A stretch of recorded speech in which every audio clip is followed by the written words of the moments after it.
자, 지금 시간이 2024년 7월 15일 월요일 오전 12시 13분입니다. 분석 기준으로는 일요일로 생각해 주세요. 자, 국채. 이번에 CPI 발표할 때 3.0 나왔습니다. 3.0. 네. 3.0 나오면서 어쨌든 저가를 깼어요. 자, 월봉은 저가를 깼습니다. 네. 하단선이 여기 있죠. 네. 하단선이 여기 있는데 저가가 다 깨졌어요. 자, 월봉 저가 깨졌고 주봉 저가 깨졌고, 네. 일봉은 저가를 지켰네요. 네, 일봉은 저가를 지켰는데 주봉 깨졌고 월봉 깨졌어요. 자, 분기봉도 깨졌어요. 네? 분기봉도 깨졌다. 다 깨졌죠?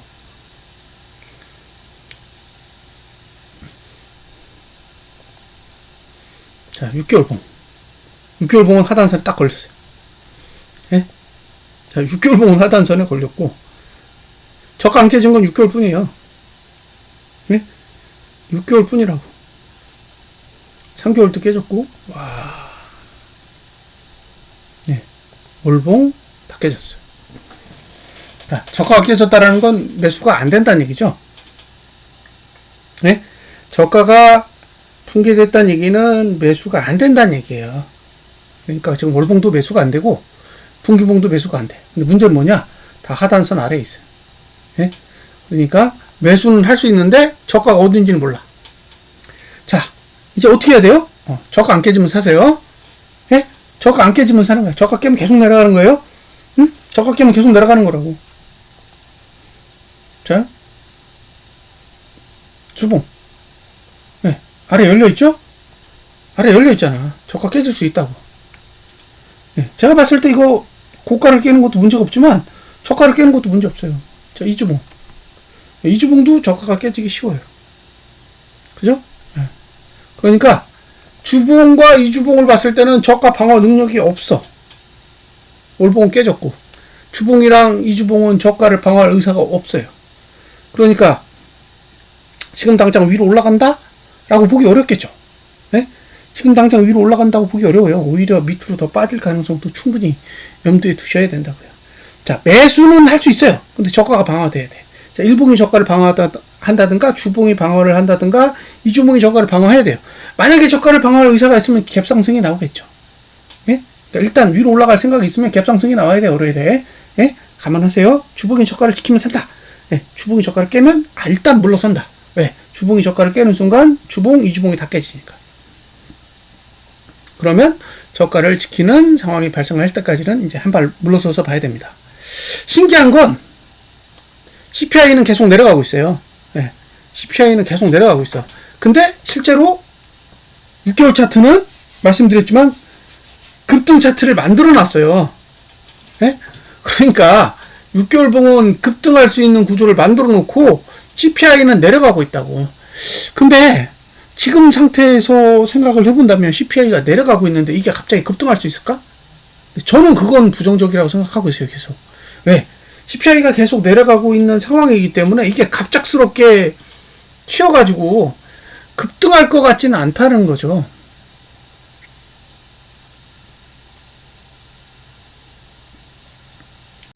그래서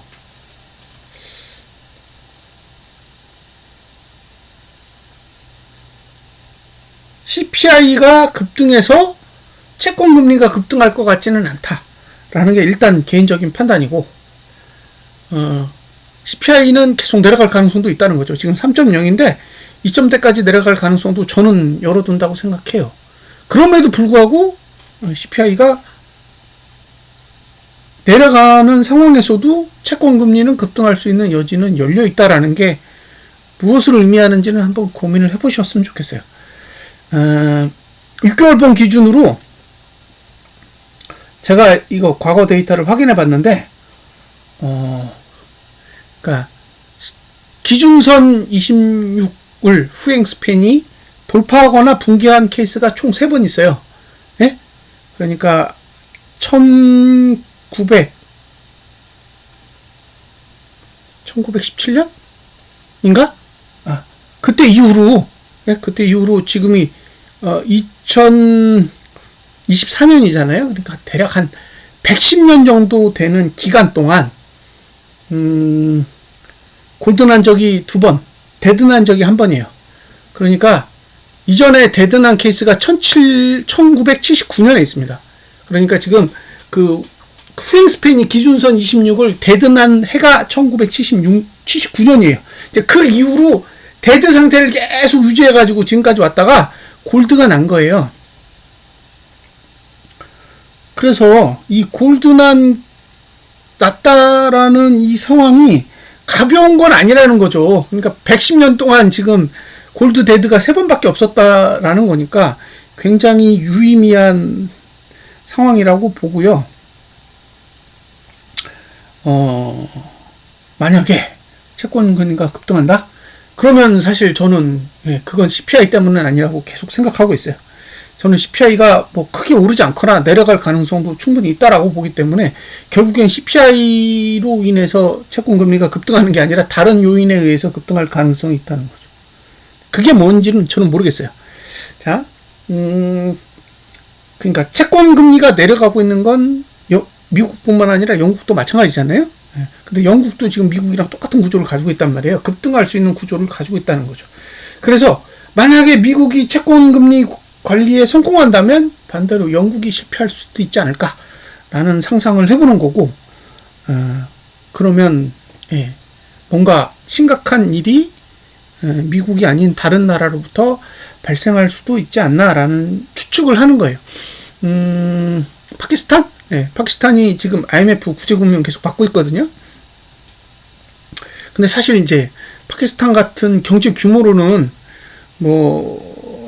세계 증시에 영향을 미칠 게 크지 않다라고 생각합니다. 예전에 그리스가 한번 망한 적이 있는데, 그리스가 망했을 때 사실 직접적으로 타격을 받은 게 독일이고, 그죠?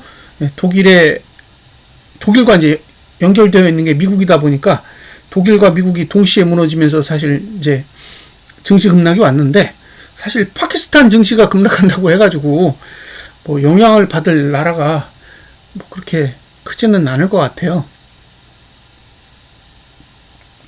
그래서 일단 미국을 제외한 어떤 나라가 뭔가 위기를 겪는 상황이 올 수도 있다라는 가정을 해보는 거고요. 그런 상황이 발생하면 미국의 채권 금리가 빠르게 반응할 수도 있다라고 가정을 하는데, 저는 CPI 때문에 빠르게 반응할 거라고는 일단은 생각을 하지 않고 있습니다. 그래서 단기적으로는 채권 금리가 내려갈 수도 있다라고 보는 거예요. 채권 금리가 지금보다 더 내려갈 수도 있다라는 가정을 하는 거고요. 그럼에도 불구하고 하단선은 발달되어 있기 때문에 언제든 주봉이나 이주봉의 저가를 지키면 매수 전략으로 돌아서야 된다라는 거 잊지 마시고요. 이게 지금 6개월 봉의 신호가 뜬 거라 7, 8, 9, 10, 11, 12 6개월간 유효한 겁니다. 그리고 올해에 그런 일이 발생하지 않아도 내년에 일어나도 되는 거라 시간적인 여유는 충분히 있어요. 그러니까 너무 조급하게 판단하지 않으셨으면 좋겠고, 지금 상태는 어쨌든 단기적으로 계속 누르는 힘이 작용한다. CPI가 내려가고 있다 보니까 결국에는 CPI에 반응해서 채권금리도 같이 내려가고 있다는 거죠. 월봉의 저가가 지켜졌다라면 상방을 주장하겠지만, 일단 월봉의 저가도 붕괴됐고 분기봉의 저가도 붕괴됐고 심지어 주봉, 일봉까지 싹 다 붕괴된 상황이기 때문에 지금은 단기적으로 조금 더 하락할 여지는 열어둔다. 저가를 지킬 때까지는 매수 전략은 유보한다. 이게 제가 드릴 수 있는 제안입니다. 자, 분석 마치겠습니다. 감사합니다.